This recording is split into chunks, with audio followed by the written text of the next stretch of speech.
छोटे भाइयों को नमस्कार और बड़े भाइयों को प्रणाम। जैसा कि आज आपके सामने पता है कि बीएसटीसी क्या होता है, बीएसटीसी इसके बारे में आज आपको पूरी जानकारी दूंगा। पहले तो आपने जिस प्रकार मेरे पहले वीडियो को प्यार दिया, स्नेह दिया, उसके लिए बहुत बहुत धन्यवाद। देखो, अगर जैसे 12th पास कर रहे हो, आपका कोई भी छोटा भाई हो या बहन हो, तो मतलब अगर अध्यापक बनने का सपना हो, है ना, अगर अध्यापक बनने का सपना हो तो इसके लिए जरूरी नहीं कि आप बीएड ही करो। जो आपको ये दिख रहा है बीएसटीसी, इससे भी आपके मतलब अध्यापक बनने का सपना हो सकता है। आज कई लोग हैं जो बीएसटीसी के बारे में नहीं जानते हैं। मतलब ग्रामीण इलाकों में इतना वो माहौल नहीं है बीएसटीसी का कि ये सब यही सोचते हैं कि इसके लिए ना बीएड करना पड़ता है। लेकिन बीएड की कोई जरूरी नहीं, इसके लिए बीएसटीसी भी होती है जिसके अंदर प्राइमरी टीचर बनता है 1 से 5 तक। मेरे ज़्यादा साथी भाई जानते होंगे, वैसे अगर किसी ने बीएसटीसी की है तो उसके बारे में जानते हैं कि बीएसटीसी क्या है। अगर आपको अध्यापक बनना है तो अध्यापक बनने के लिए अगर 1 से 5 तक जैसे 12th पास किया है किसी ने, अगर उसको आगे के लिए पता नहीं है तो वो बीएसटीसी के लिए एक बार जरूर अप्लाई करे। बीएसटीसी मतलब इसकी फुल फॉर्म होती है बेसिक स्कूल टीचिंग सर्टिफिकेट, ठीक है। तो अब इसका वर्तमान में जैसे नाम है ना डीएलएड है, मतलब 2020 से या डीएलएड चल रहा है इसका नाम। और जैसे इसका एग्जाम है ना, ये पंजीयक शिक्षा विभाग बीकानेर के द्वारा आयोजित करवाया जाता है। तो अब आपके मन में ये सवाल आता होगा कि जैसे कि ये कितने वर्ष का होता है, क्या योग्यता चाहिए इसमें। इसमें मैं बताना चाहूंगा, जैसे बीएसटीसी है ना, ये 2 वर्ष का डिप्लोमा होता है। आपके कितने वर्ष का? 2 वर्ष का डिप्लोमा। अब 2 वर्ष का डिप्लोमा, जैसे इसमें 2 वर्ष का तो डिप्लोमा हो गया और योग्यता 12th पास। जैसे किसने 12th पास की है तो आप 12th पास करके इसका फॉर्म भर सकते हो, 12th है ना। और इसमें जरूरी नहीं कि आपका रिजल्ट आया हो, अपेयरिंग में भी फॉर्म लग सकता है और अपेयरिंग में फॉर्म लगा लो आप तो इसमें फॉर्म लग जाएगा, ठीक है। और बीएसटीसी के लिए एंट्रेंस एग्जाम होता है। अब एंट्रेंस एग्जाम आपको पता है, जैसे इसमें एंट्रेंस एग्जाम होगा वो 600 नंबर का होगा, मतलब 200 क्वेश्चन आएंगे। 200 क्वेश्चन में मतलब 4 पार्ट आते हैं। मतलब फर्स्ट उसमें एक तो रीजनिंग आती है, एक मतलब रीजनिंग के 50 क्वेश्चन आएंगे। 200 क्वेश्चन के बता रहा हूँ आपको डिवाइड करके, मतलब 50 तो रीजनिंग का, 50 आपके राजस्थान जीके क्वेश्चन आएंगे। उसमें 50 आएंगे लैंग्वेज आएगी, तो लैंग्वेज आपके पास चॉइस करना रहेगा, मतलब हिंदी, इंग्लिश और संस्कृत रहती है।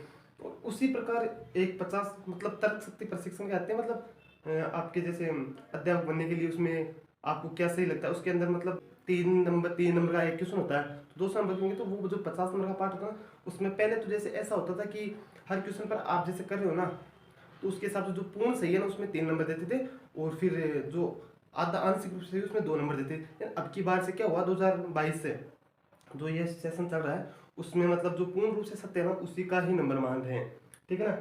तो इस प्रकार होगा 600। और मतलब एक चीज़ और है, एक बात का ध्यान रखना, जैसे 12th में जैसे जनरल कैटेगरी है ना तो उसमें 50% चाहिए, और जैसे रिजर्व कैटेगरी SC ST तो उसमें 45% आनी चाहिए। आयु आयु 28 वर्ष, मतलब जनरल कैटेगरी के अंदर जो आते हैं उनकी 28 वर्ष है अधिकतम, और रिजर्व कैटेगरी SC ST ना उनके अंदर कुछ वर्षों की छूट मिलेगी आपको।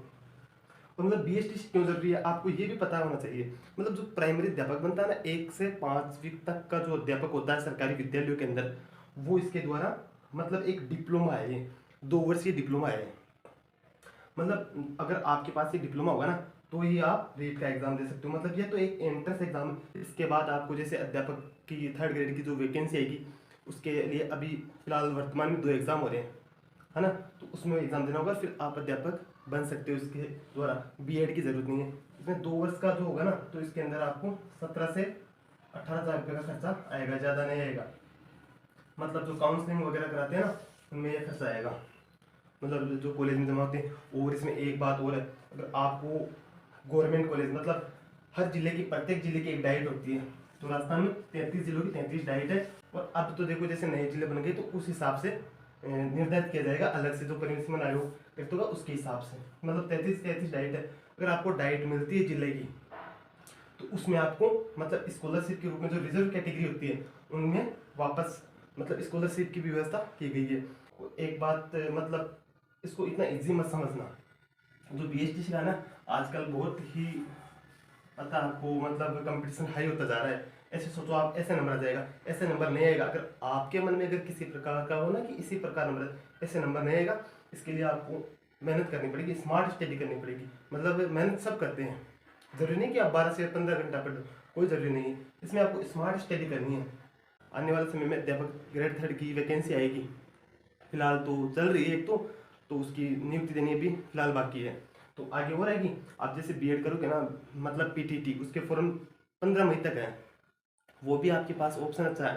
लेकिन उसमें ऐसा होता है कि जैसे मीडियम फैमिली ग्रामीण इलाकों से जो बिलोंग करते हैं ना, तो वो कर नहीं पाते हैं, तो बीएसटीसी में ज़्यादा खर्चा नहीं आएगा आपके। आप इसके साथ जैसे नॉन कॉलेज कर सकते हो, ये रेगुलर रहेगी आपकी।